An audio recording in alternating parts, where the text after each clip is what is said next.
You're live. Hey, what's happening, Facebook? Hey, Corey Draper here with Jonny. Hey, everyone. We're going live right now, so you guys know what to do. Hello. In about 15 minutes, Russell Hichcock is going to be joining us, my ex-boss, and a cool dude. So, I got his number. Yeah. I got his number. Yeah, so listen in. It's going to be a lot of fun. We're going to talk some crap with him. Maybe he'll Talk some tats. maybe he'll talk some crap about me here. Who knows? But that Johnny Lightfoot, that son of a bitch. that son of a How's that bitch. son bitch doing? But in 15 minutes, 15 to 20 minutes, everybody in Russell Hichcock is going to be on the show. Hey, Chris Atkin, how are you, dude? He's from that. Oh my God, I just 5 and 40 spaced. seconds. Not the hair metal show, the metal show, the classic metal show. He's from that. He's a host on the classic metal show. Oh, yeah, I know. Hey, Chris, one of these times you got to call into the show, man. What shirt do you got? We're not. Oh, good. Okay. I'm wearing I my. got my GTO shirt on. Yep. I grew up in this shirt. I'm showing.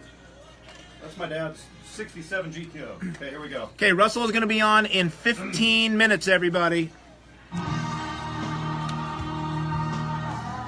All right, here's my impression. Hey, Salt Lake, how you doing?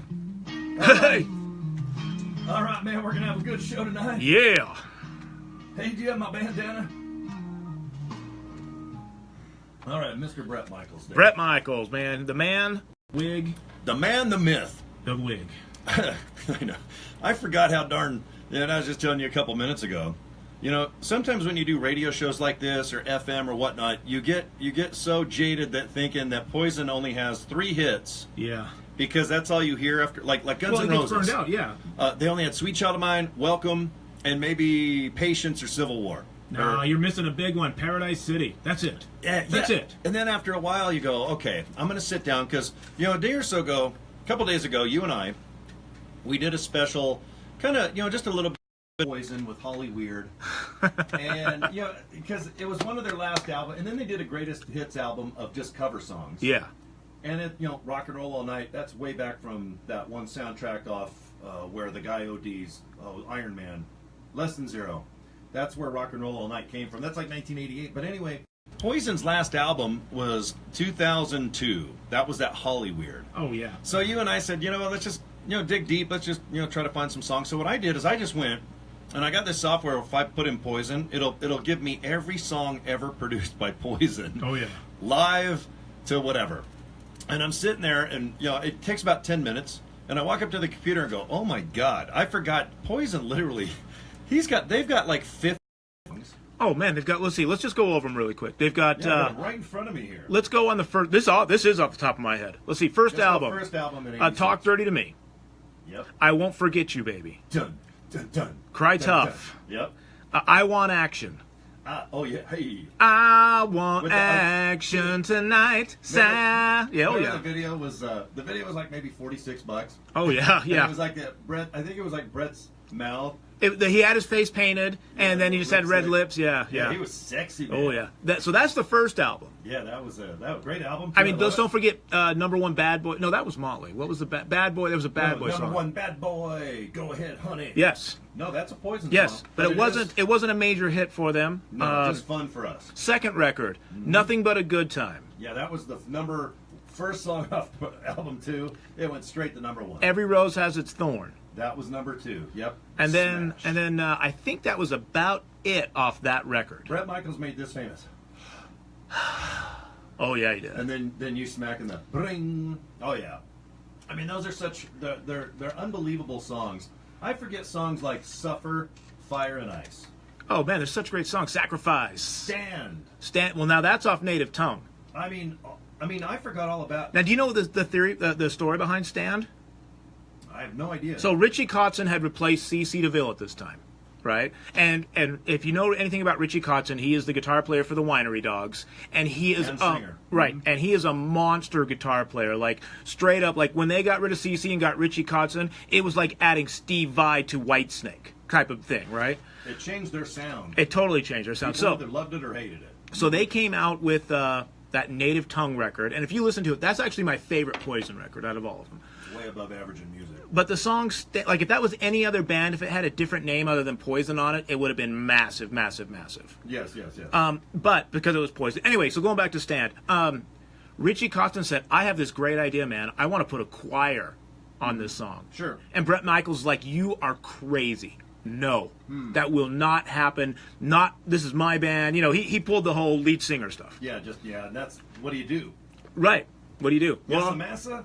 I'll tell you what you do. Yeah. You don't invite Bret to the next studio session, and you bring the choir in. Yeah, because back then he was kind of drinking, smoking. He was doing like little porn videos with Pamela Anderson and whatnot.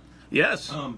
It definitely changed the sound, but there's another guitarist everyone forgets about, and I met this guy. Blues. And it's Blues Sarceño. Blues Saraceno. Saraceno. I mean, even that guy, just way above average or different. Because if I had to be the guitarist in Poison, I would be CC. It's fun, crazy. Well, yeah. It's more simple playing, of course, and he's got the crazy hair, and he runs around like a maniac. I'm just thinking fun and chicks. So it's kind of like Ace Frehley. It's like Ace always. I don't even drink or party like that. But No, neither of us do. Like, who had the most fun? It seemed like Ace was always giggling, and Peter was always kind of maybe grumpy. Those two guys. Grumpy cat. When it came to Poison, it's like, okay, gosh darn it, man, you got this guy, Bret Michaels. It seemed like, he was having a lot of fun, but he probably was the decision maker. And then behind the scenes, I know for a fact how it is, because Ricky Rocket is actually right there with Bret. They grew up together in Pennsylvania. So Ricky was definitely a decision maker. Cece was more of the Ace Frehley. Yeah, he was just there. And Bobby, I think it was just all cool. He's like, hey, you know what? I love the music, everything you guys are writing. I just think he, and he definitely had input. But I think, Bobby, I know behind the scenes. He was just along for the ride. Yeah, he smacked the bass. And now, he lives here in Utah. Oh, is he here now? Bobby Dahl lives in Alpine, Utah. Oh, lucky bastard. He lives up on the hill up there. And, he's just right up there all the time. Yeah, he's just hanging out up there. You know what we should do? We should find him. Well, you know who lives up there? Our rock and roll therapist. Yep. Michelle Twitchell. Yep. I have 3 or 4. Jay of owner of Leatherheads. Yeah. He's up on there. Yeah. So we pretend we're going to their that house. we're going to hang out, but we'll purposely just because Bobby, he's probably like mowing the lawn. He's like, hey, you know what? I'm gonna mow the lawn today. No one's gonna recognize me. But Bobby has like the short hair now. I'm used to him with. Yeah, he looks totally different. But you look at him, you'd still know it's Bobby Dahl. Yeah, he's got that famous face. That's right. Okay, what we're gonna do? We're gonna go up there, and I think it's called Traverse Mountain. Traverse Mountain. But I think he lives on the backside, in the Happy Valley area. The way more expensive area. Yeah. Because on the front side by that big Mormon temple, there's homes that are. That's where he goes to church. That's extremely expensive. Then you go by the Mormon church, and it's like, oh my God, holy mackerel pricing. I was looking at homes up there. Then you go up a little higher, and there's a little, maybe some townhomes. And then when you go back into Alpine, it goes into the holy crap. 15 minutes. Again. So I wouldn't doubt that's probably where Bobby is. Oh yeah, he's up there. But it's so cool because they were able to with blues. It wasn't so great with blues. Richie Kotzen was pretty awesome, and then he screwed up and slept with Ricky Rocket's wife. Yeah, that kind of ended really badly. They threw him off the tour bus in a truck stop in the middle of somewhere. Yeah, and this is before cell phones. Well, there's always someone that probably can play next show rather quickly because by then Poison I think was so well known that they could have called, kick him out. They could have called me. Yeah, they could have said, Johnny, get up here and let's play some Poison songs because we just need a week or two. Oh yeah, CC's out of control, but blues went his way. Richie, I'll tell you what, I am so addicted to his solo albums and that Winery Dogs. Winery Dogs is awesome. His voice is so similar to Chris Cornell, and I didn't realize it until the Winery came out because I'm used to Billy Sheehan being in these bands. Yeah. And, drummer, what's his name? Oh, my God. Mike Portnoy. Mike. I'm used to From Mike Dream Theater. Playing in all these great bands. But I'm not used to this guy, Richie. I'm so used to him just being the guy that messed up and got booted from Poison. Yeah. That's been his stigma, which, I'm sure he hates that. But, my God, that guy, like you said, his guitar works insane. And, boy, he is a singer. Man, I'm impressed. That Richie Kotzen, good for you, brother. I've had a great time over the last month listening to stuff. And, of course, good old Winery Dogs. Oh, Winery Dogs is just awesome. I mean, the remake they do, remember, I fooled around and fell in love. I fooled around and fell in love. That's where only Billy Sheehan can come up with, how to show off during that song. Because his bass, he goes way above average than the original. Of course version. He does. He's Billy Sheehan. And, he's doing all this crap. I'm like, oh, my God, Billy, man. He's on fire. I love that song. Well, Billy's always been a big idol of mine. Oh, sure. And, I've really based my playing off him. Now, I didn't know about him previous to David Lee Roth. That's where I first found out about Billy. But so I didn't know about him in Talus until later. Talus, I mean, I'm from that age group. Yeah. I put them on the fat. Not that they're bad. I just put them like, there's the Black and Blues. There's these bands like London. They're that C level. Yeah, and it's where, Nikki Sixx had a great band called London. Yeah. And he left to form Crew. Talus, Billy became a bass god to form a couple other great bands. Mr. Big, yeah. But those bands, they are, well, even tonight, I'm waiting to see if we get confirmation from Paul Shortino. Cool. He started, I think most people know Paul when he became a vocalist of Rough Cut. And this is 1985-ish. Jakey Lee, obviously, he was a guitar god who went to Ozzy. I forgot the album. Was it The Ultimate Sin? Yes. I think it was that album that Jakey was on, but, Shot in the Dark, all these famous songs. Well, yeah. Ozzy's a god, but Jakey Lee, I think, is well known as the guitarist of Ozzy before Zakk Wylde came. And that was big shoes to fill, because a lot of people don't realize Brad Gillis, the guitarist of Night Ranger. That's right. He's the one that replaced Randy Rhoads when Randy... Like 2 days. got killed. 2 days or something after Randy died, Brad was exactly in. Right. And wow, what a tough gig. And he's the first to admit, he goes, I was absolutely scared SHIT-less, because by then Randy was a god. I mean, Randy already had 2 albums out with Ozzy. He was as a 100-pound rock legend who was still alive by that point. Yeah. And obviously Brad went to form a very successful Night Ranger. I think of them in my high school days. Of course, yeah. I went to Alta High School back then Bingham. But I'll tell you what, I'm coughing right now because you're right there. Well, I always remember Night Ranger when they had that the Secret to My Success. Remember that Michael J. Fox film? That's the best. Yeah, I love that show. Where he comes from the country and goes to the big city and gets in with his uncle, and his aunt wants to sleep with them to get to the top. And that Secret to My Success was I always think of Night Ranger when I hear that. That I love that whole album. I mean, that whole movie's good. Michael's in another show too called For the Love of Money. And it's almost similar. Oh Jesus! I knocked everything the whole studio. But it's almost similar. But Michael J. Fox, and he's still acting. Good for you, brother. I know. Is it Parkinson's he has? He has Parkinson's. Yeah. Man, I know. And he says, no, I'm completely 100% in my brain. But your motor skills. Do you think he owns a DeLorean? Man, I'll tell you, I bet he does. I saw a DeLorean today on the road. I went up to Ogden with Jeff, my buddy sure. Jeff, right? Oh yeah. And we went to the record store, which is where I got you that record. And what's awesome though is at that record store, I found the Vinnie Vincent Invasion first record. Ooh. I found that. I'd scream, but I can't. I found Warrant's Dirty Rotten Filthy Stinking Rich record. Oh yeah, and here's the killer. I found Rat's EP. Oh, the four with the red shoes that Tony Katane. And the mice climbing up her leg. Yeah, it's a mouse that's supposed to be a rat. Yeah, it's a mouse. But that very famous set of pumps, because girls went from 2-inch pumps to 4 to 6 to platform. But Tony Katane, she was by far the most desired stripper groupie. Oh yeah. Before David Coverdale's. Was for her and Jaguars. I think it was the Jaguar hood, and she's just all over, spread out all over. And I loved it in Bachelor Party when she was in that, of course. Now you know why. Now I heard this. Jeff was telling me this today. You know why she got that cover of Rat, don't you? Do you know who she was dating? All I can think of. Well, God, she was married. Okay, you know the cover of the very first Slaughter album. Yeah, it's a very pretty girl. That's Robin Crosby's wife. She was a big Playboy playmate. Right. Her name was Lori Carr. And was it Eric's sister? No, but I never even thought of that. But yeah, Lori Carr is the Playboy playmate on the cover of Slaughter's first album. How I know this is I used to go to the MTV Awards every year. I went 7 years in a row when the MTV Awards was like Queensryche, Poison, Madonna.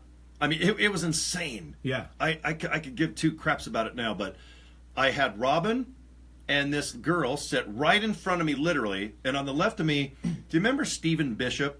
He's a guy that wore weird glasses, but he, and on, yes, I just keep on trying. Of course I remember. He sings those light hits, that obviously one of the biggest bands in the world who's going to be on our show in a few minutes, but I sat next to Stephen Bishop, and I'm looking at his sunglasses, and then this guy with this big hair, and I'm 6'2". Robin Crosby skyrocketed over me. Oh, he was massive. He must have been 6'4" to 5". Then, back then, rock stars wore not boots like Prince, but they wore boots that gave them another inch, another couple inches. Yeah. And then hair back then was easily 4 or 5 inches off. Easily. So who sits right in front of me at the MTV Awards? So you couldn't see anything. Well, I didn't care because I was so scared and so overwhelmed and so in awe, going, "Oh my God, this is awesome!" But I had Steven, Robin Crosby sit in front of me, and when I recognized him as Rat, by then the album Dancing Undercover came out. Oh, that's one of my favorites. It actually is my favorite album. Dance on there. Oh my God, and, body talk. Body talk. Enough is enough. Ugh. He walks in, and he's 7 feet taller than the girl he's with, and it ends up being his wife, who is Lori Carr. I knew her from Playboy. I didn't know her from Slaughter's album. Slaughter wasn't even out yet. I think Dancing Undercover was like 1988, so it took a couple years before Lori became the famous cover of that first album. Right. From good old Slaughter. But Tawny was Robin Crosby's girlfriend, and we all know how Robin Crosby died. Oh, you know what? They show it on YouTube. I know. They show him talking a week up to his death. And it's sad because if you love the band Sweet, they do the same thing with Brian, with Robin, and I'll never watch it again because I've seen it, and believe me, if there was ever a lesson to not either do drugs or alcohol, you watch that documentary or the little clip of Robin Crosby. Oh man. Or Brian, the lead singer of Sweet. Well, also, I mean, there's so many other examples. Is Steve Clark from Def Leppard. I mean, all of them. All of them are, and unfortunately, Ace Frehley is a great example of what not to do in rock and roll too, with that drugs and alcohol. Yeah, now I saw that he's going to be with Gene Simmons doing a little jamming coming up. Vinnie Vincent's still hanging in there. Everybody, I heard Mark St. John's going to join him. You know what? What's it called? In Spirit? In Spirit, yes. Is that what it is? In Spirit, he's going to join them. So what do you got in your hand over there, buddy? What's that? Well, I gotta bring up this band, and there's a pretty famous reason. All right, if you were looking at my webcam on Facebook, you guys are going to see this great album I have in my hand, because if you wrote a couple songs off this album, you'd probably be on a boat right now working on your tan in Hawaii. I wish I would have wrote a couple songs on that record. The big songs on that record were Sweet Dreams. Yes. Here I Am. Yes. The One That You Love, which is the name of that record. Yeah, there you go. Massive hits. 1981, by the way. This is a very famous album cover. Their greatest hits is known as one of the most famous album covers of all time. Yep. Because I was doing Air Supply trivia. Yeah, I have that one hanging in my studio with them. They signed it. Yeah. Okay, good. And it was so funny when I took it. It's like handwritten. It's not a real picture. It's like It's hand drawn. Yes. Yeah. Okay, there you go. I had him sign. This is so funny. I was in the band and I took a couple records to him. I have 2 of them. Yes. And I said, "Will you guys sign this?" And they go, "Yeah. What do you want us to put on there?" I said, "Nothing. Don't put my name on there because I'm going to eBay these later." Yeah, good. That's good. Okay. Well, look, I'm going to show this. This is 1981, and if you guys are watching live Facebook right now. Look at these young guys. Okay, there we go. Okay, right there. Look at Russell.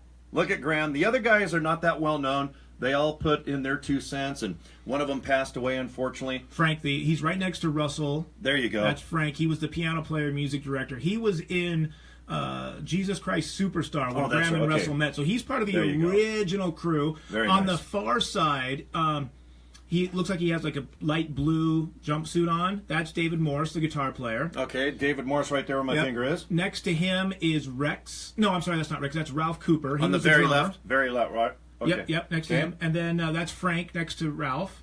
And then Russell and Graham. There you and go. then Rex Go is, he's from Singapore. Oh, yeah, you can tell he's Asian looking. Yes. And then on the far end is Jeff Green, the bass player. And most of these guys were in the band for several years. Okay. Well, good for those guys. Yeah. Because one of these fine gentlemen is going to be on the show tonight, and it's the guy with the very dark afro. It's that bad boy named Russell Hichcock. We should call him. It's time. I like Russell because he looks cooler now. Because I look at this, and this is very 80s. Oh, yeah. It looks like, Duran Duran colors and all this other stuff, but Russell now, like I saw what he looks like now, he looks cool, like the gray hair, the silver hair. He's cool looking and full of tattoos. That's the best part about getting old. Some of us guys, we might look better in our 50s than in our 20s. So, anyway, why don't we do this? Let's play a song. One song. And then coming back, give us about 5-6 minutes. We're going to get Russell live on the show. Russell Hichcock, obviously the lead vocalist of Air Supply. All right? And we're going to see how he's doing and what he's up to. And I'm sure they'll be touring this summer and stuff. So, okay. Gosh dang it, I got to look down. I wasn't even ready to play a song yet because usually our first break's 30 minutes of talk. I know. We usually talk forever. I know. I looked down. Well, we could just call him now. Let's just oh no, I want to do it. I want to do a quality phone check. I got all of the all the Wi-Fi on right now. All right. Yeah. I'm going to turn off all Wi-Fi so that it's crystal clear. All right. You know how it is on these damn phones. Yeah, so. I know. All right. Okay. I'm going to just play a song. And I'm gonna just look down here. Or do you have one? Or you know what, Johnny? I'll give you the choice. You got Rat. Play Dance. Oh God, what a great song! Yeah, play Dance by Rat. Okay, we're gonna rat it up a little bit. I just gotta scroll up. I got 75,000 songs on the computer, and what I should do is just type in RATT. Yeah, that would be the easy way, but no. Instead, he's. I normally his do. feet. Like I normally have songs in the queue, but when I looked down, I went, "Oh my God, I have no music even scheduled into the computer right now." So, okay, I'm almost there. Okay, which one? Dance. Dance. Oh yeah, let's play it. Okay, Corey Draper, Johnny Lightfoot. We're live on Facebook. Everybody that's and I'm watching, going to stay live too. I've got a big following right here waiting for Russell, so I'm not going to lose him. Okay, great. Okay, I'm going to be back, and we'll be back with Russell Hichcock. So play the music low. Okay, here we go. That is Pure Rock Radio. All right, everybody, I'm going to keep this feed going. We're just going to play this one song and get Russell on the phone, and then he'll be back live with us, and we're going to do the interview, which is looking awesome. Right now we're playing one song, Rat Dance. Thanks, everybody, for joining. He's going to be on in just a few minutes, and it's going to be awesome. Superstar, awesome guy. He is, man, what I can say, he's a class act, you know. He was my boss for many years. For almost 17 years, he was my boss and basically my father, you know, my road father. The only problem is we're not sure who the mother is. That's a 7 right there. Yep. Yeah, I'm going to call Russell. I'm live on Facebook, too. I'm going to keep my music down so it gets kicked off. Yeah. This song I forgot. Let's see. About 3.5. Yeah, that's a shorty. Okay, we got about 3 minutes left. All right. We're calling him right now. Oh, whoops, I'm going to turn off my Wi-Fi here. Hold on, everybody. I'm going to turn my Wi-Fi off on my cell phone. You guys are going to see a dark screen for a second. I just got to turn it sideways. So how's everybody doing? I see a lot of familiar names in there. A lot of Air Supply fans. Thank you all. I miss all you guys. I wish I could still see you on the road. Maybe one day. You never know. Maybe I'll be back in Air Supply. I'll be back. Touring, playing with them again.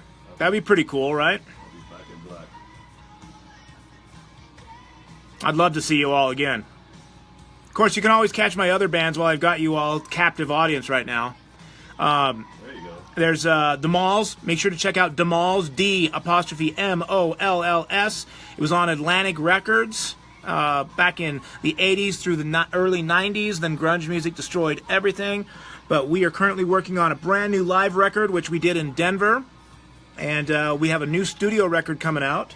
And then, of course, I'm playing with country artist Charlie Jenkins, which you might know. He was on that TV show Nashville Star. It was kind of like American Idol, but just for country musicians.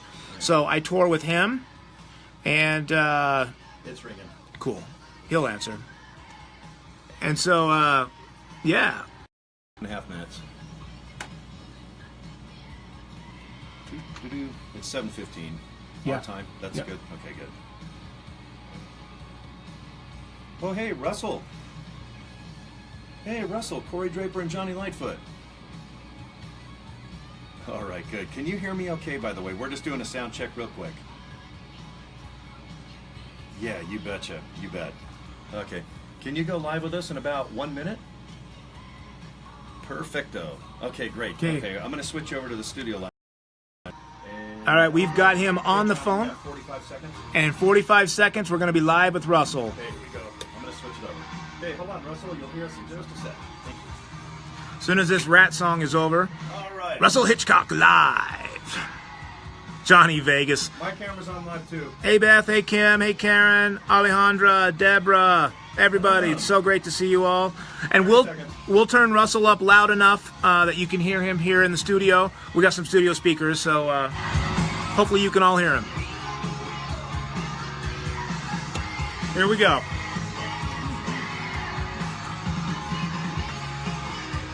Hi, everybody.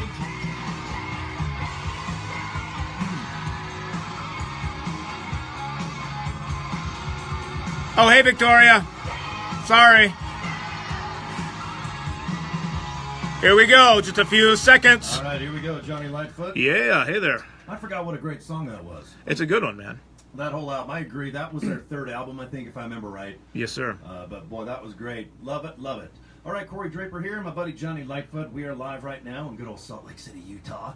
That's right, Mormonville. That's it. And we haven't really got in trouble yet tonight, so things are going pretty good. Just give it a few minutes. All right, you know what, guys? If you want to go to our Facebook pages, Johnny, as you know, Johnny Lightfoot, Jonny. You guys can watch our live cams on Facebook. If you're on my feed, great. Just go to Corey Draper, and you guys can the show and listen. Also, if you want to download our app, it's absolutely free. If you want to go to iTunes or Google Play, just type in Pure Rock Radio, and you will see our logo. Download it. It's the rhinoceros playing guitar and good old red Converse shoes. You can't miss it. And that way you guys can listen on your cell phones or wherever you want to go 24/7. So, all right, Johnny, I got albums in front of me, my brother. Yes, you do. I think you know this album very well. I know that album like you wouldn't believe. And I think you know our next guest pretty darn good. I sure do. You could almost call this young man family Johnny Lightfoot. I could call him family. I could almost call him my father. We're just not sure who the mother is. Okay, there you go. All right. Okay, I hope you can hear us. Russell Hichcock. How are you doing, Russell? You're live on our show right now. I'm great. Hey, buddy, how are you? Great, Johnny. How you doing? Good, brother, man. Thanks for doing this. Absolutely. Of course. All right. Well, you know, we did a pretty good intro about 5-10 minutes ago. Everybody obviously knows Air Supply. This is probably one of the easiest things I've ever done in 32 years of radio.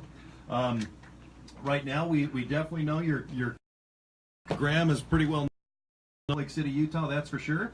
And right now, you got it, the lead singer of Air Supply, ladies and gentlemen, Russell Hichcock, live right here on Pure Rock Radio. So one of the most successful lead singers, by the way. God, I know. You know, of all time.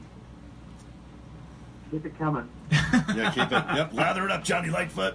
All right, now everybody, I think everyone that knows like K-Bear or The Blaze, or if you're in Salt Lake City, Johnny, you're quite well known as a great musician, bass guitarist, and over, you know, if I'm right, you know, about 17 some odd years, touring obviously the planet with Air Supply. Yeah. And I mean, this is awesome. This is the first time we've ever interviewed Russell and yourself over the air like this. So this is kind of exciting. Usually I'm backstage, you know, just kind of hanging out at the Air Supply at the food table. Because Russell, I tell this to everybody. You guys have the best damn food I've ever had on a backstage. So, God. You haven't been around us long enough, Corey. Yeah. Well, I don't really party too much. I was always the guy in back, like, waiting for Johnny and to say hi to you guys. But, my God, I think I owe you about 25 sandwiches from all those shows you did. I was in Las Vegas 10 years when you guys were down there at the Orleans all the time. Well, we always had good food at the Orleans. They always took care of us with sandwiches and burritos and chicken fingers, which we always got sick of, right, Russell?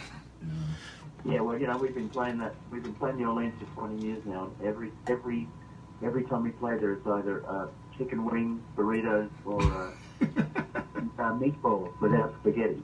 That's it. It's meatballs. That's right. Just meatballs and marinara sauce. That's why I look pregnant every summer when I'd leave. I'd have a beer belly leaving. So, all right. Well, Russell, I mean, looking at your Wikipedia and whatnot, and just knowing you clear back in the day, were you born and raised then? I guess just out of Australia. I was born in Melbourne, in the state of Victoria, in southern Australia. I lived there till I was 25 or something before I moved to Sydney. I was working with a computers company at the time, and they transferred me up to Sydney, which was awesome because it's one of the most beautiful cities in the world. If you haven't been there, it's great. But yeah, I was born in the inner city in Melbourne. My parents and my sister and I lived next to an iron foundry and a brickwork, so it was pretty grim in those early years of my life. All right, and then was Graham similar? Because I know you guys met basically a Jesus Christ superstar there in Australia. Was Graham a native too, born and raised? Yeah, he had. He was born in Nottingham in England. He had the same kind of background as me. We were both working class kids, and you know, at some point decided we wanted to get out of that environment and do something with our lives. Of course, we didn't know what it was then, but ultimately we met on David's blog actually in 1975 in Superstar, and we've been working together ever since. Yeah. All right. Well, by the late 70s, I was born and raised in Santa Barbara, and I got to bring this up because it was one of my all-time favorite shows, and this is how I know you guys the best. And Johnny has to put up with me Johnny and I think have known each other 20, 25 years now, but how many times do I have to talk about Solid Gold and the Solid Gold dancers, Johnny? Every day. It's every day you talk, and it's not just the dancers. It's how they wear hardly anything and how you had a crush on every single one of them. Well, Pamela, Deborah Moore, See, you know them all. Deborah Foreman, or Deborah Jensen. I'm sorry. Well, anyway, Russell, I can't tell you how many times there'd be this guy, and I'm a big fan. I love Andy Gibb. But sometimes Andy Gibb wouldn't show up to a show. Mm-hmm. And all of a sudden, here is Graham and Russell of Air Supply hosting the show again. And I'm jealous as hell because I'm like, God damn, how do I get this gig? You guys, how many times were you back and forth hosting Solid Gold? This was like in the early 80s, obviously. But how many times did you get to kind of fill in? I don't know. It seemed like we were doing that every other week. And it was obviously a great experience, to say the least.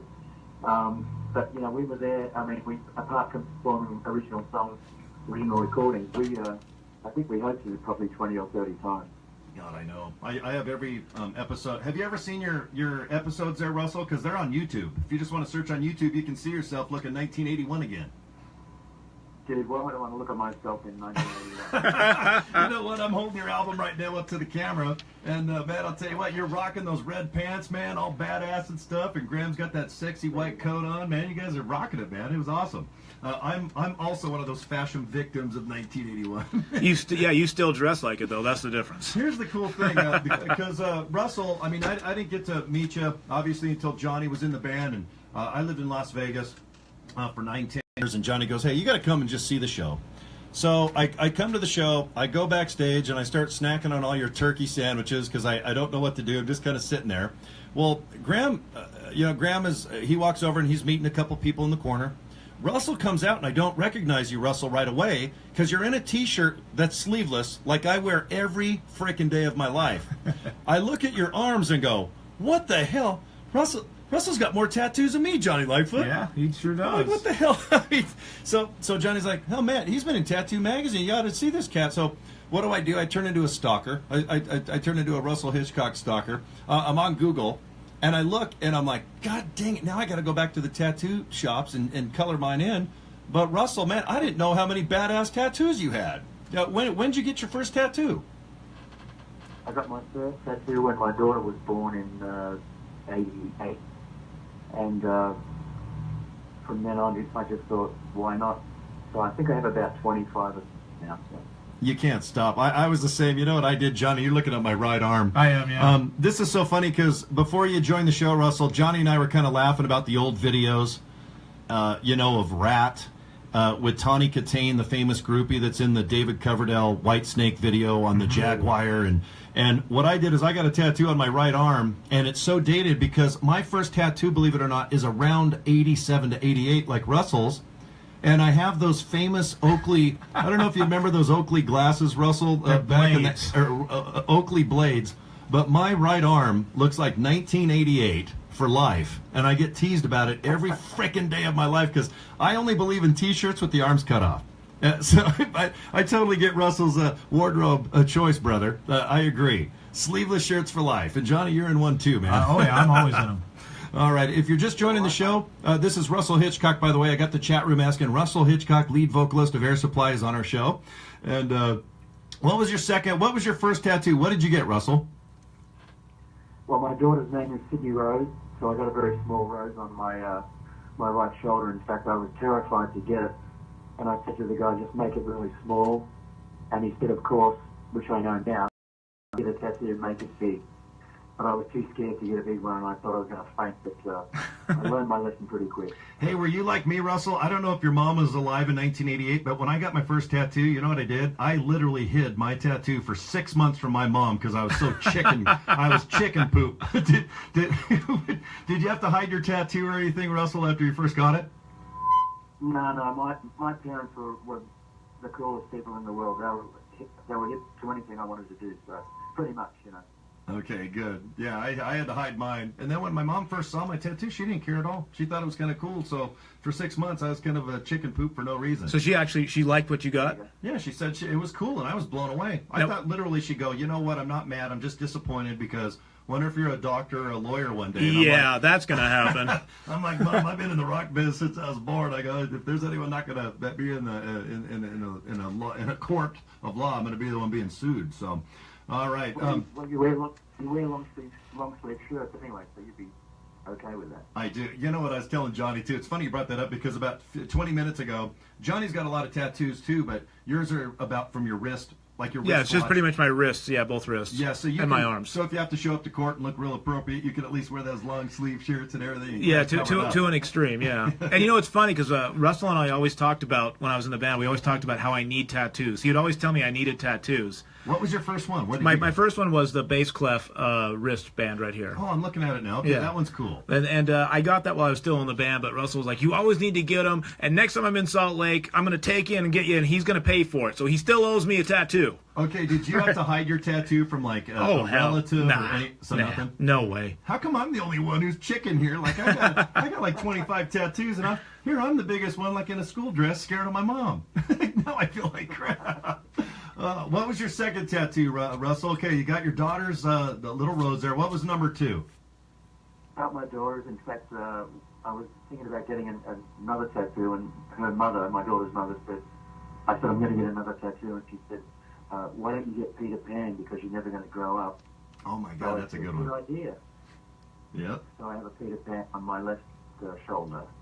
Okay, I got a girl asking me now, do you have any tattoos that are hidden that only certain people might know where it's at? Ooh. Well, I have one on my back, which is the worst thing I ever did in my life, but nobody gets to see it except my wife. Is it your back or your backside? My back, dude, not my backside. Okay. Like, I'm trying to think like, oh God, do I... Let me tell you something. Backsides and gravity at my age would make it suck. Yes, so if you get a tattoo on your shoulder blade, it might be on your right butt cheek by the time we hit our 80s and go. Exactly. You know, my tattoos, it sucks, and maybe yours are doing this too, Russell, but I go outside all the time. I'm tanning, screwing off on boats and stuff, but all my tattoos that look just laser sharp, like almost fake in 1988 because they're so good. That's how mine look now. Yours look good because Johnny has some new ink on them, but mine are starting to dissolve a little bit, and it's kind of like a watercolor, and you drop like a drop of water on a watercolor, and it starts dissolving. That's what's happening to my damn tattoos. Has any of yours started to fade a little bit? Oh, of course. You know, I mean, I've been getting it for so long, and I've had some stuff that was, in fact, I have an air supply tattoo. Just says air supply in kind of Gothic letters, and you can hardly read that now. Oh, man. Tell them about the prison tattoos you got, Russell. Oh, my God. Prison tattoos from Russell. No, I got it. So I must tell you, this thing I got on my back is like a naked woman with angel wings, and the guy's about 2/3 of the way through doing it, and because I'm laying on my stomach, and he says, you know, they're going to love you if you ever go to prison. Oh, God. That's the last thing you want to hear from your prison or your tattoo artist. Yeah, that's exactly it. You know, thanks for that. You know what I thought would be appropriate is what I did, Johnny. You can see my left forearm here. Mm-hmm. This is a tattoo of a mermaid, like Little Mermaid. That's a mermaid? Well, it's fading now, but see, she's topless. And what I thought, Russell, what I thought I'd do is get her like electric green, kind of like Splash with Daryl Hannah, this movie Splash. And what I did is I made her topless with really big, because remember in the 80s, girls started getting those big giant boobs. Now I think girls like smaller boobs, like maybe B cup or C cup. But back in the 80s, by 1981, when you're hosting Solid Gold with Graham every damn week, and I'm like jealous, girls started getting implants that were kind of big. Right, yeah. So I thought it'd be in my best interest, Johnny, to get a big implant. Well, what I did is I have a mermaid on my forearm, and her waist is only about like 10 inches around. But if you look at her guns, they're about double D's. And what I thought would be really cool, Russell, is back in the 80s and 90s, they invented this ink that would glow in the dark with like a black light. It was kind of like fluorescent ink. So what I did, Johnny, and I have to... can I say nipples without getting in trouble? You just did. Okay, well, I'll edit this part out on the rebroadcast. But anyway, I thought that it'd be in my best interest. Right here, Johnny, both the nipples, they have that neon ink. So when it's super dark, and you put like a blue light, They glow in the dark like headlights. Wow. Okay. Well, every time I look at that tattoo, I cannot never tell it's a mermaid. It just looks like a black blob that you have on your arm. I'm kind of embarrassed about it. It's the only tattoo that I wish I kind of redid it a little bit. Any other tattoos, Russell, that you regret or you'd like to touch up, or anything good, bad, or ugly? I mean, obviously, if I could do them all over again, I'd love to, because they're a bit out of focus now and all that stuff. But no, I don't regret any of them, because all mine were related to something at the time in my life. But, I have a cover up that's awesome. But I like them. I love them. I think every time people mention them, I have a dead cat on my forearm, and I've got some Japanese characters that say a voice and beautiful songs, and I've got a bunch of stuff. No, I love it. Me too. All my tattoos, they have some type of meaning, good, bad, or ugly. But I'm kind of jealous because, like, when you get a new tattoo, the technology is mind-blowing. It's awesome now. And now there's kids that are like 18 to 20 years old. They're on par with Picasso and some of the best darn artists on this planet. And I cannot believe some of the work that is being done now. In 2000, and I am jealous. My tattoo's at 35 years old, and I'm jealous as hell of anybody like that. Russell and I actually share the same tattoo artist here in Salt Lake. He's had a tattoo by him, and all of mine are done by Craig Seacrest, the guy I told you about that's like a year out now to get into. The guy that just did your... Craig's done all of mine, and he did Russell's cover up as well, and he's an amazing, straight up just fat. He's one of those kids you just talked about. He's Picasso. Nice. All right, great. Okay, live on the phone right now, we have Russell Hichcock, obviously lead singer of one of the most successful bands of all time. I'm holding his album right now, and I think you look badass, Russell. Look at that. Look at those jeans, Johnny. He's got the One That You Love album up there, Russell, so, you have the red pants with the black jacket. Hell yeah. Oh, yeah. Now, Russell, you might be married, you might not be able to tell any juicy stories back in the day, but did you get to meet the Solid Gold dancers? We met everybody, and let me tell you, there was no hanky-panky there. God, they were just great women, very, professional, and sweet people. We had a great time with them. You're so lucky. I could probably get one of the Solid Gold dancers now, but not back then. Well, you can get them now, yeah. I know. You know what I did? I'm such a pervert, Russell, that I looked up my favorite Solid Gold dancer. She was the one with the feathered... She probably had the nicest body. She weighed like 105 pounds. Her name was Deborah Jensen out of Rochester, New York. You know all this. I did. Marty was the comedian. I went through Dionne Warwick, and then Rex Smith, and then this guy named Rick Dees, and then all of a sudden Andy Gibb, who I just absolutely love. And obviously we know what happened to Andy, but all of a sudden I'd be ready to rock out the Solid Gold, and here's Russell and Graham again. And I'm like, and I would envision they'd get off the show.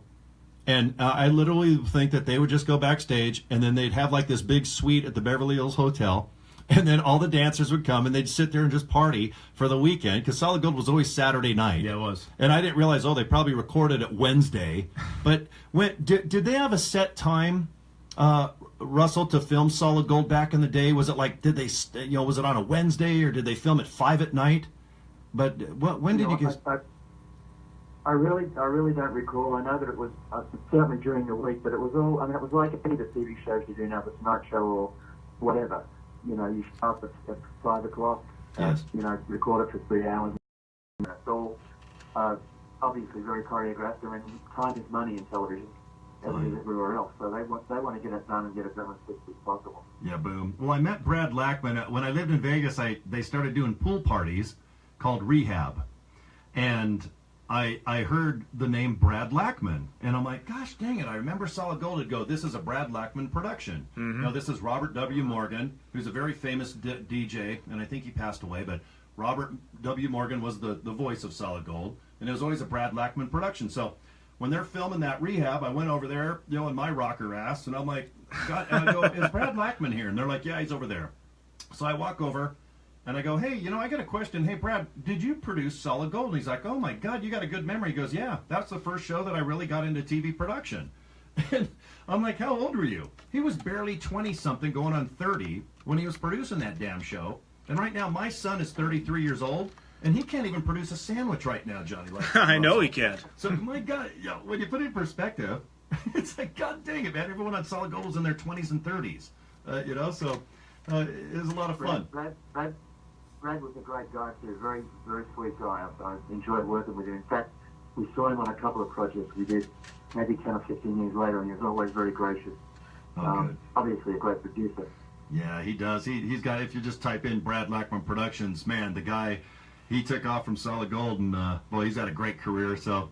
All right, well, I love Solid Gold, and I'm so jealous. I honest to God, when YouTube came around, you know, one of the first things I did, I started searching just to see Dionne Warwick, Rex Smith, seeing if any. You just wanted to see all the girls. Let's just be honest. I did, and it's all about the girls with you. Well, dang it, Russell, you gotta Google yourself now and then, man. You gotta see yourself. You and Graham. Was it all lip sync? Of course. I mean, back then there was no live, right? No, it was all lip sync. Everybody did that. Well, I was going to say, you guys sounded really good on Solid Gold. You might not even have a battery. I don't even know if your microphone had batteries on it, but dang it, you guys sounded killer every time I say you guys on Solid Gold. Now, Russell, would you?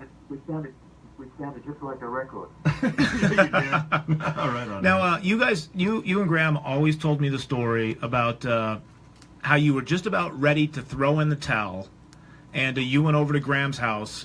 And the song that you two wrote, which sparked the career back, would you mind telling that story one more time for us? Oh, yeah, excellent. Yeah, we'd done it. We opened to Rod Stewart in '77, and we thought that was going to be our entree into stardom and fame and fortune, which it wasn't. And we got back to Australia. We were dead in the water for about a year and a half. And in 1978, I was living in Melbourne with my parents again, and Graham was in Adelaide in South Australia. And he called me and he said, I've written a few songs, why don't you come over and tell me what you think? And he's always been very humble about, what he writes. Anyway, I flew to Adelaide and went to the house he was staying at. In fact, a couple of the other guys that were in the band at the time came over. And the first song he played me was Lost in Love. And I told him on the spot, this is a major hit, And of course, in that bunch of songs, I think there were 5 or 6, he's written also All Out of Love. As well, and I just said these songs are awesome. So, that optimism, thinking that we had something to deliver again, was a big part of us getting back, into the music business and having the success that we did ultimately. How about solo? Because I know you did some.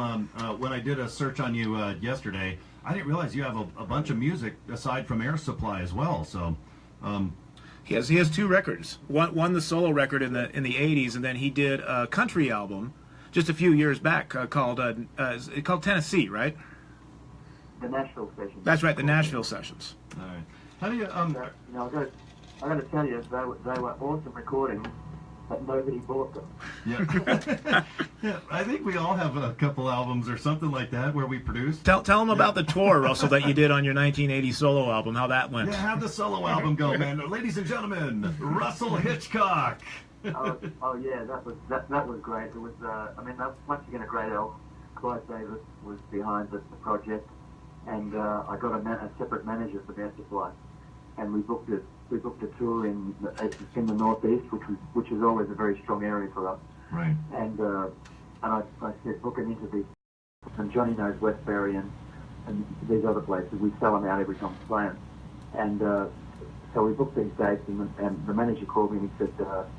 And I figured that 50% of the people that come to see Air Supply would come to see me, which is, not being vain, but I thought we had a pretty split audience, Graham and I. So anyway, he called me up and he said, I don't think this is going to work. We sold 3 tickets in Westbury, and we sold 8 tickets in Rhode Island, and we sold 20 tickets in, and it was just, I said, I'm not doing it. Oh, God. It was a disaster. So it's like that delicious humble pie that we've all had to, enjoy sometimes. Were you, during your solo, sing some Air Supply songs as well? Of course. Oh, my God. Can you imagine that? You just see them going, and then, yeah. Well, the name, God dang, I got to admit, I've been in radio forever, and I've been a massive fan of radio, clear back when Casey Kasem started in 1970 up in Frisco, but you obviously know, you guys own the airwaves from right around 79 to 80, I remember, through the 80s. My God, every single song, Elton John and a band named Air Supply. And it's amazing because, not to bring up Solid Gold again, but I was watching one of their greatest, it was where the whole year was wrapped up, where they did the most famous bands with the most charts. Sure. And my God, man, you guys 1 year on Solid Gold, you guys were the top artist according to Brad Lackman and Solid Gold, and probably all those Darcel Wynn. Remember, she was the black dancer jamming out, man. So Yeah, you guys. Oh, yeah, right. Yeah. Yeah, Darcel, she's still right. You know what she did? She retired from dancing, and she's now a minister. No way. Yep, I am a stalker, Johnny Lightfoot. I know you are. That's why I totally believe this. And you know what? If you guys are ever in Calabasas, right next to it is Westlake Village. You know, it's a great city. But Deborah Jensen, the solid gold dancer who I want to stalk, she is now a dinner theater singer. Man, you've probably gone to this, haven't you? Yeah. Well, it's because Tommy Lee at Motley Crue, where he lives, Yeah. and then Justin Bieber, they live in this little nice area in Calabasas. Right next to it is the dinner theater. And she spells Jensen with 2 N's. She has a weird last name.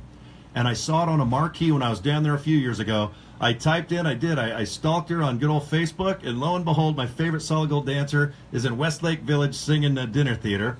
And you can bet your butt I'm going to be down there this summer, probably on the front row, throwing my ass out because I want to stage dive. But, oh, this is so great, man. So, Oh, you're such a creeper, man. That's quite bizarre. That's quite bizarre.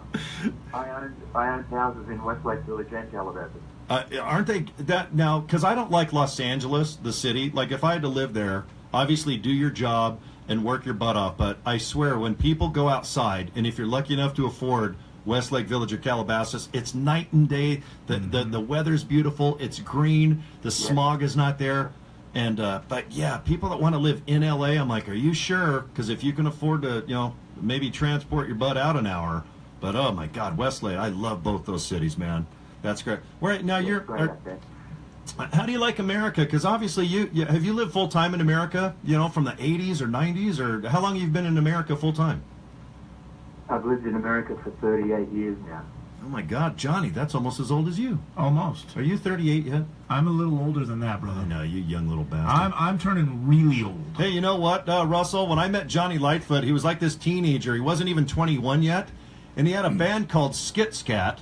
And when I met Johnny, he had more makeup on and eyeliner than Dee Snider of Twisted Sister. Some things never change. And who knew that a little sexy pants Johnny Lightfoot would be smacking that bass on stage with Air Supply? You never know, bro. That's you how never long. know, man. You never know. Those were good days, man. Those were a lot of fun that I had with them. And as I said in the before Russell came on, Russell was my friend on the road. Not just my boss and not just the singer of the band, but he was my buddy. And Nice. and it was a good time. Both him and Graham taught me so much about the music career that I know that I had no clue of back then, but now I have a clue because of those two guys. They taught me everything. You taught me how to wear eyeliner, Johnny, so thank you. Oh, you're welcome. I learned that from Russell. No, Johnny is a good guy, isn't he? Johnny's too good to be true. Let's all kiss Johnny's ass right now. Yeah, it's my turn now. Kiss my ass. No, Wait a second. You never met the Solid Gold Dancers because you weren't even born yet, so good. No, and I've never had a Time Life special either. Oh, yeah. I like the documentaries because if you go to that darn YouTube, you can type in Air Supply documentary, and you can check out Russell and Graham and how they started. It's awesome because 1975ish, if I remember right. Jesus Christ Superstar. Not, and this is going to be such an obvious question, but when you were in Australia, did you get to know or see Olivia Newton-John back in the day before she became just an honest-to-God superstar over here? Because by 75, she was already a goddess over here. Yeah. No, we didn't meet her until the mid-'80s, I think. But then she's not only a great artist, but once again a beautiful person. God, I know. Should we admit that what we did a week or two ago to Russell? No. Okay, we went and saw it. Okay. Well, in the theaters, Johnny and I, we had a little party in the theaters here in Salt Lake City, but they did the 40th anniversary of the original 1978 Grease. And Johnny and I, we show up looking like rockers with our tattoos, and we got a bunch of babes with us looking hot. And Johnny and I, we catch ourselves like singing full blast. We're not singing Grease Lightning or all the guy ones. We're Hopelessly singing, devoted yeah, and we were stuff, singing yeah. Beauty School Dropout and all the... we were doing the girl ones more than the guy ones. We had to get our crap together walking out of there. We were kind of embarrassed. It was fun, though. That was a good time. So, Russell, what's on deck for the band this year?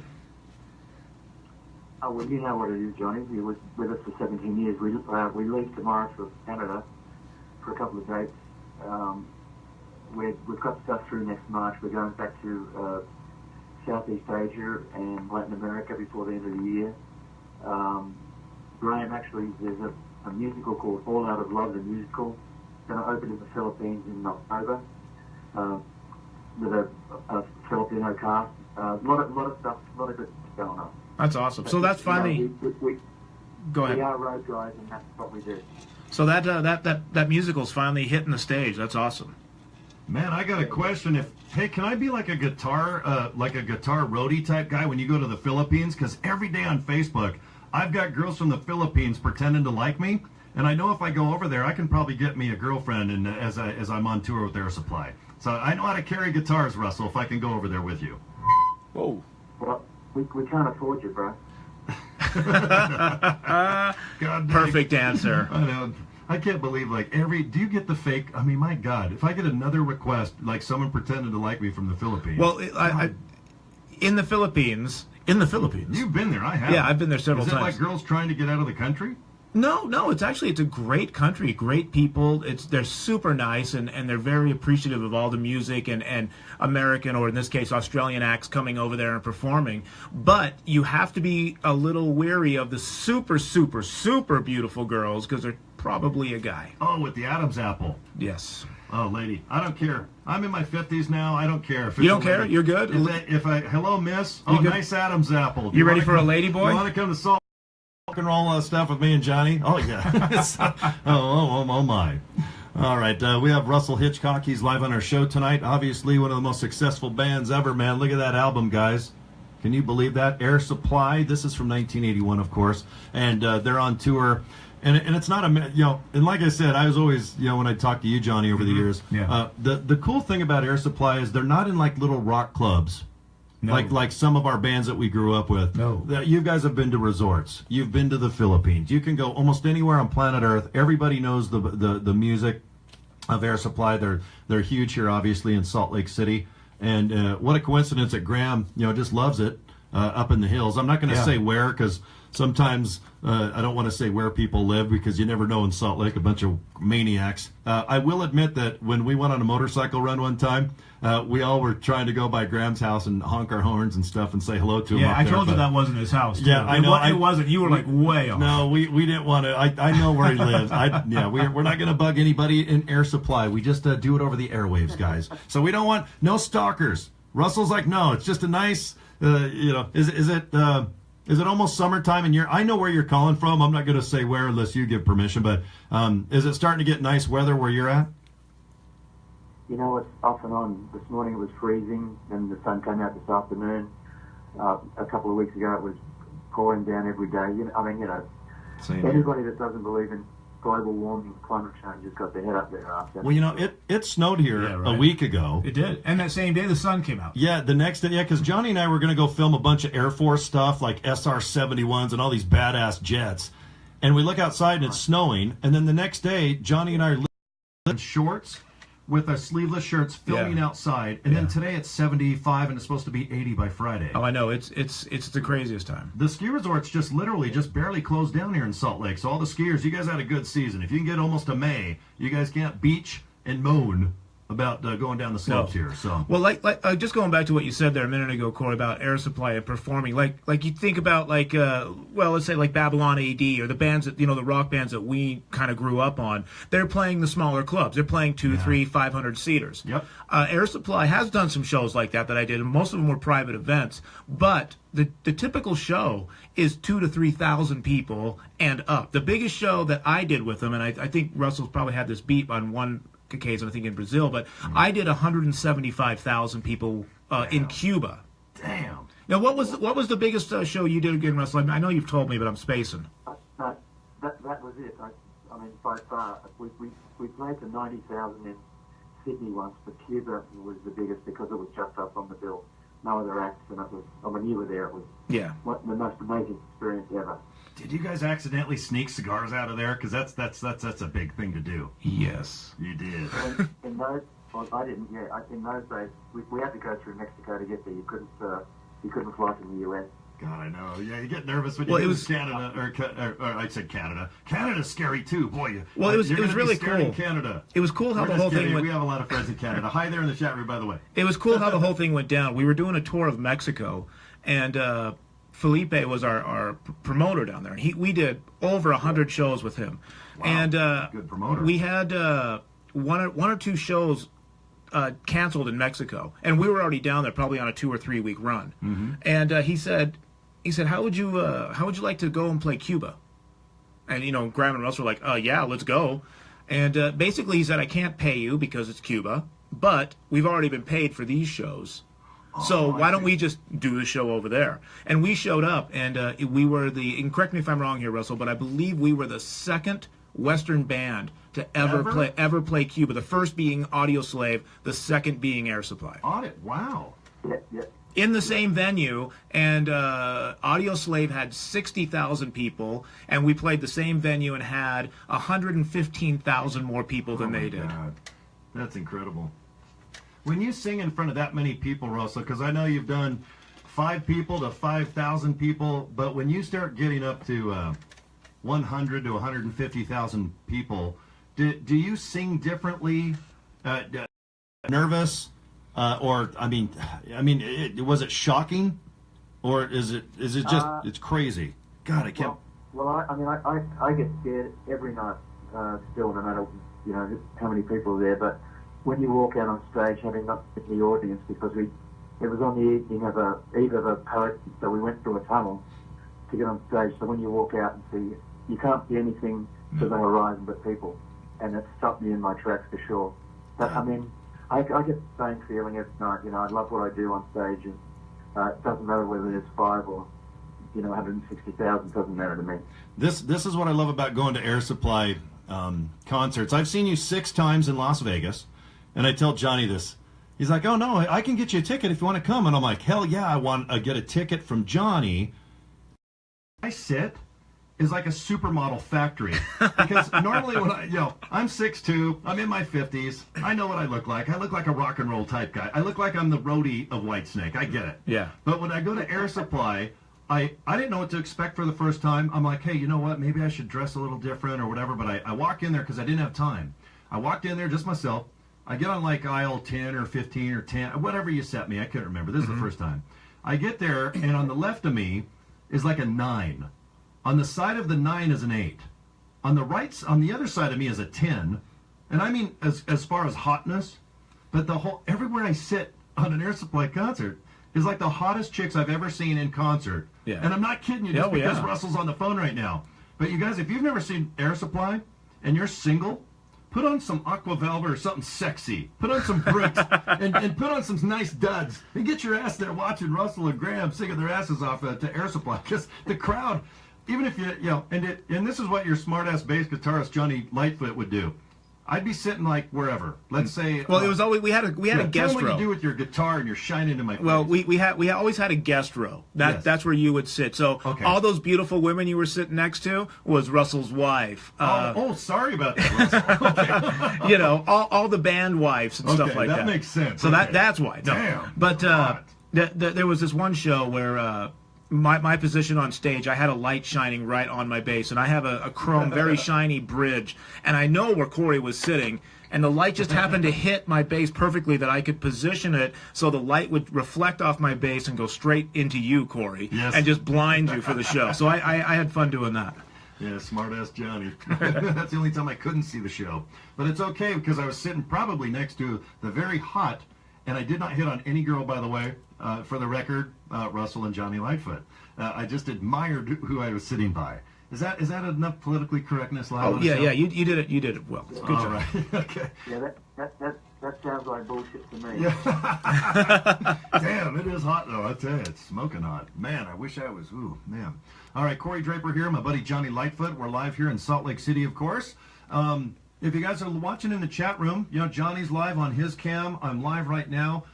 You definitely have a lot of fans right here in the United States. And I feel bad because one of my friends is either from China or Japan. He's writing the best he can in his language, and I don't know the difference, but you know how hard Japan. But anyway, I'm talking to you right now, buddy. But you have a fan, Russell, and he's either in China or Japan or the Philippines. And I'm sorry, I can't tell the difference, but his writing is in their language. But I can tell that he's trying to say hello to Russell. And you can hear Russell, guys. They're going to be touring the whole darn planet here this summer. So just go to Google or go to the main website, the Air Supply. You guys can figure it out. That's the beauty about the internet. You can just go figure it out where they're going to be touring.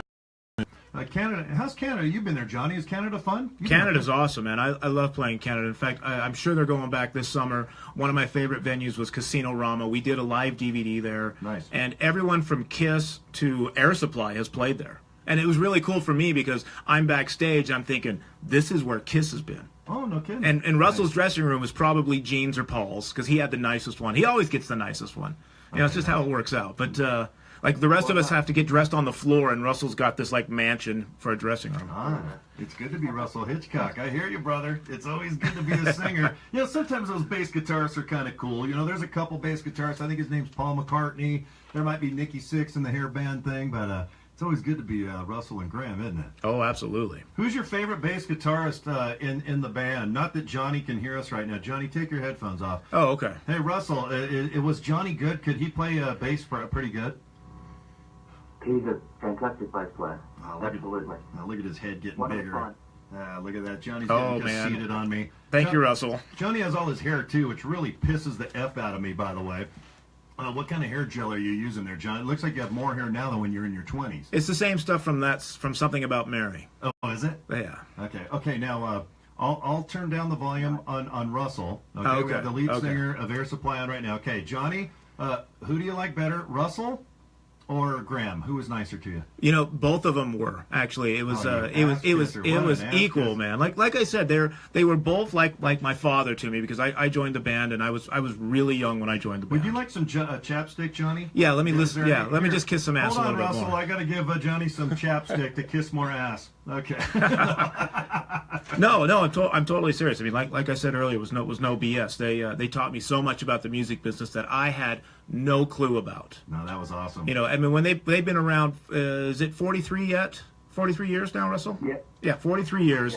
And when you've been around that long as they have, there's nothing that you don't know about the music business. And when I joined That's the band, awesome. I knew nothing about it. I thought I knew everything. Yeah, I knew right. nothing. And they quickly corrected me. In fact, the first time I met Russell, he might not remember this. Graham had hired me. Well, not yet. Graham had told me he wanted to hire me. Right. And I drove out to Elko, Nevada. Okay. And I believe they were playing the Red Lion. And I showed up early during sound check, and not during sound check, loaded. Mm-hmm. And the funny thing, the tour manager at the time, his name was Mom. That's what we called him, Mom. Okay. And he saw me show up, and he thought I was part of the local crew, and started saying, "Hey, go grab those cases and move them over here." Yeah, grab that on bass. And I'm like, no, that's not the gig. I'm supposed to be the new guy replacing Larry Antonino, Oh, right? okay. And so I left there and went and checked in, and then I got in the elevator, and Russell was in the elevator, right? Did you have to go, hey, by the way? No, I I go, Did you- hey, Russell, and he goes, you know, it is very, hey, all right, you know, No autographs. Get out of here. yeah, get out of here, kid, you bother me. Go carry the amp in. And I say to him, I go, hey, Russell, I'm Johnny, I'm your new bass player, and the first words out of his mouth were, "Are you punctual?" Yeah, you better be on time. Yeah. Not even like, hey, it's great to see you, cool that you're joining the band. It's just, are you punctual? Are you punctual? Then good. Go get me lunch. I'm in room 101, and be there smacking that bass during sound check. That's right. No, Johnny's always, I can vouch for you over 20, 30 years. Johnny's top notch when it comes to, even in radio, because Johnny does radio shows now too. So, and still plays in rock bands for DeMalls and country bands. I mean, you're always on time. That's what's always nice, man. Absolutely. That's another thing they taught me. And because We are sticklers for that. if you don't show up in time in Air Supply, you're left. Yeah, you got it. You're gone. You know, you got to be there before Graham and Russell are there. And if you're not, find your way to the airport. That might be out of your pocket too. It kind of sucks if you have to play for free a couple days because you have to get. I understand that too. All right, we're live right now in Salt Lake City. If you guys are tuning in to Pure Rock Radio and our networks of, our apps you can download if you're live here on Facebook. I think, oh my God, this is like I think this is show number 500 and something that you can just go on the main hub of purerockradio.com. And check out all the music and all the content. We have Russell Hichcock, lead vocalist, obviously, of Air Supply. And I want to play some Air Supply, too, through the show. During the album with Mumbo Jumbo. Yeah. That's when I was talking to you a lot. I was still based in Las Vegas full time, doing my show down there. Yeah. And I do have that song. We all obviously know all the hits of Air Supply, but I thought I'd like to play Mumbo Jumbo tonight because I know you're more involved with that and during the recording. Yeah, process. I wrote a couple songs with Graham on that record, and then was in a big. I mean, we did a lot of the recording in Las Vegas with Odds On Studio. Right. But some of the other stuff, like some of Graham's vocals and some of Russell's vocals, were done up at Graham's studio in his house. Oh, up there. Yeah, Okay, and I was the engineer for that as well. Okay, great. Was he a pain in the butt? Did you get in a fight with Graham? Any fighting, fist fighting, kicking, anything like that? No. No. I would lose. Okay, here. Hold on, I gotta give Johnny some more chapstick. So Graham and Russell, if you had to go to an island for a year on an island, and you got you got toilet paper, you got food. Okay. This isn't like Gilligan's Island with hot chicks on it. Okay. But if you had to be on an island with either Graham or Russell for 1 year, you can't even talk to not even me. Okay. Who would you be on? And you can only pick one. Who would I be with? Yes. Paul Stanley. Okay, good. That makes sense. Okay. I'm just trying to start a fight here, Johnny. I know what you're trying to do. It's not going to happen. I'm sorry. Like I said, these are like my brothers, man. You know. I know. We've been friends too long. Yeah, 17 years in and 20 some odd years out. So I hear you, brother. All right. Well, thanks a ton, Russell. I know. You're welcome. Yeah, I know. Interviews are always kind of weird and crazy. The phone. But yeah, I appreciate you coming live with us, man. We've been excited to have you on actually for a couple weeks now. So, Absolutely. right on. Well, I appreciate your time too, and we're playing Rama for the next 2 days, Johnny. Oh, cool. That's where you're going. I love that place. Half my chat room is from. I gotta get up at 5 in the morning too. Yeah. Ooh. Okay, well, we'll call you 5 in the morning to make sure you're punctual. How's that? Yeah, that'd be great. Okay. Yeah. You'll get a very short response too. Okay. All right, man. Russell, take it easy. Have fun. And right now, I think half of Canada is live right now saying hello, and we'll see you. So have fun up there. And yeah, Russell, take care, man. And we'll talk to you. And have a good time. Thanks, Russell, man. Love you, brother. Great to talk to you guys. Love you too, and be safe, guys. All right, man. All right. Thanks a lot, man. See ya. All right. Bye-bye. All right. Well, what we'll do then, Johnny, Okay. I've got Mumbo Jumbo. What a great guy he is, doesn't he? I told you, he's like super, just like chill and really cool. You know, he might be related to me because he does wear shirts like I have on right now, T-shirts, cut them off, and tattoos. I wish we could have got him. I might, and I'm addicted to Nivea. Look at right in back of me. Oh, I know. I see her right there. Where'd you? Yeah, but you even have a Barbie doll over. That's amazing. Olivia Newton-John. God, I really wish we could have got him, and I thought about it too late, but I wish we could have got him to explain how people say, when he says, what's his name, and they say, now, how do you spell your last name? And he goes, Hitch, cock. Hit. Yeah, he's just say Hitcock to hit the cock. That's what I'd it's say. so funny, but no, he is a super classy guy. What a fabulous singer! And this is no BS, no lipstick or chapstick involved, but seriously, out of all the singers I've ever worked with, he is the most professional. And one thing we didn't talk about is on this record, the one that you love, the song, the one that you love, right? Yes. He walked in, recorded the vocal in one take, and walked out. He sang it from top to bottom and said, let me know if you need anything else. Yeah, highs, lows, or Gone. Is it like done deal, Done. bros? What you hear, the recording you hear, Isn't that awesome? is the first take. Now, so people out there, if you don't know, when a singer goes in and does a song, they don't do it in one take. Sometimes it's 3 hours for one song to get it right. They'll punch in syllables. They'll change lyrics. They'll do something. But Russell came in, said, all right, hit record, sang the song. They hit stop, walked out, and said, let me know if you need me for anything else. Yep, I'll be next door having a turkey club with Corey in the backstage area. That's what I'd be doing. All right, Corey Draper here, Johnny Lightfoot. We're live on this fine Wednesday evening now. It's here in Salt Lake City. My gosh, it might be summertime pretty soon. Today was pretty darn good. It was pretty awesome. And I looked up the weather, and it said 75 to 80. It's going to cool off a little bit after the weekend, but, I mean, if it's even 68 here in Salt Lake, it feels 80. That's the one thing. Oh, it's awesome outside. 68 Are you to kidding 80, me? It don't matter. When it's that warm in Salt Lake City, it's awesome. The air is awesome. The mountains are awesome. Everything's turning green, and we'll be filming a lot of stuff. So if you don't know Salt Lake City, you will if you just like to watch our feeds here on Facebook, okay?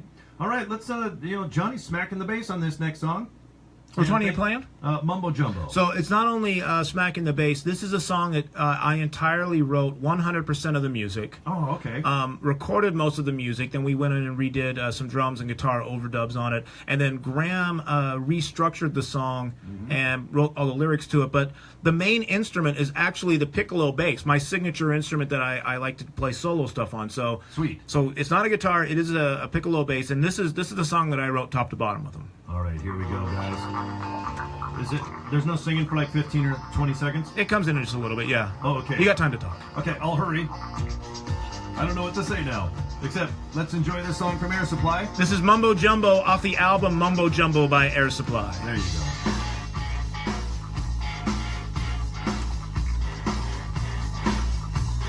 All right, everyone. Thank you so much for listening to the show with Mr. Russell Hichcock. We really appreciate that.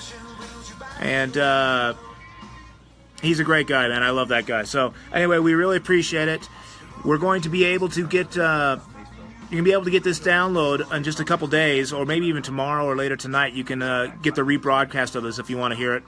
So there you go, everybody. Thanks so much for listening, and we're going to keep doing our show up until 10 p.m. Salt Lake tonight.